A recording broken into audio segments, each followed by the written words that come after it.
Assalamualaikum warahmatullahi wabarakatuh.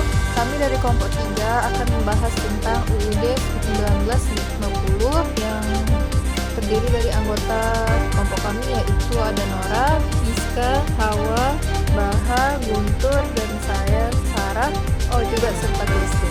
Sebelum itu, apa latar belakang terbentuknya Undang-Undang Sementara? Undang-Undang Sementara adalah konstitusi yang berlaku sejak 17 Agustus tahun 1950.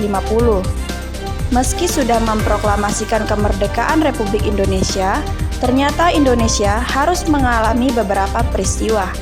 Di antaranya ada kesepakatan konferensi meja bundar pada 23 Agustus 1949 hingga 2 November 1949, di mana konferensi tersebut menyatakan bahwa Belanda mengakui kemerdekaan Republik Indonesia dalam bentuk Republik Indonesia Serikat atau disingkat sebagai RIS. Kemudian, pada tanggal 17 Agustus 1950, Republik Indonesia Serikat dibubarkan dan menjadi Republik Indonesia serta menggunakan Undang-Undang Dasar Sementara 1950 yang menggunakan sistem parlementer. Latar belakang pembentukan Undang-Undang Dasar Sementara 1950 karena dibubarkannya Republik Indonesia Serikat.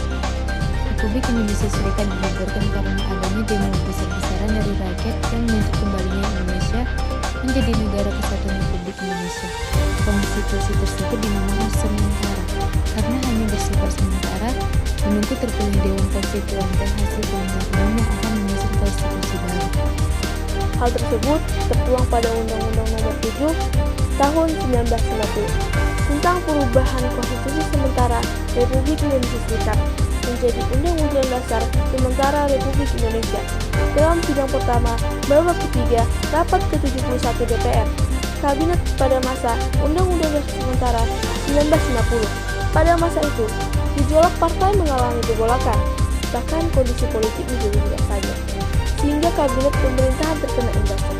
Tercatat pada periode 1950 sampai 1959 ada 7 pergantian kabinet, yaitu pertama Kabinet Natsir dari September 1950 sampai Maret 1951. Yang kedua Kabinet Sudirman dari April 1951 sampai Februari 1952.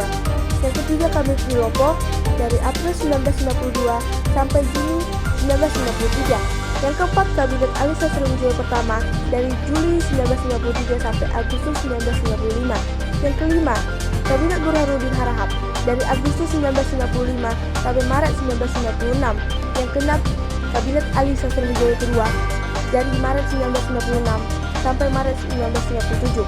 Dan terakhir atau yang ketujuh yaitu Kabinet Juanda dari Maret 1997 sampai Juli 1999. Isi Undang-Undang 1950 berupa satu pembukaan yang menegaskan kemerdekaan Indonesia, mengakui Tuhan sebagai dasar kemerdekaan. Yang kedua kedaulatan. Kedaulatan berada pada rakyat. Rakyat memiliki kekuasaan tertinggi. Yang ketiga presiden dan wakil presiden. Presiden dipilih oleh Majelis Permusyawaratan Rakyat atau yang disebut MPR. Wakil presiden dipilih bersamaan dengan presiden. Yang keempat Dewan Perwakilan Rakyat. Anggota DPR dipilih melalui pemilihan umum. Yang terakhir yaitu Majelis Permusyawaratan Rakyat (MPR) terdiri atas anggota DPR dan anggota Dewan Golongan. 6. Dewan Golongan. Dewan Golongan merupakan bagian dari MPR. 7. Mahkamah Agung. Mahkamah Agung sebagai lembaga peradilan tertinggi. 8. Pemilihan umum. Pemilihan umum sebagai dasar pemerintah. 9. Hubungan internasional. Kebijakan hubungan internasional diatur oleh pemerintah. 10. Perubahan UUD. Perubahan UUD melalui MPR. Pengesahan UUD UUD 1950 telah disahkan oleh DPR. Pelaksanaan UUD, pemerintah membayar UUD. Pendaftaran partai politik harus mendaftarkan dan diaktifkan. Pemilihan presiden dan wakil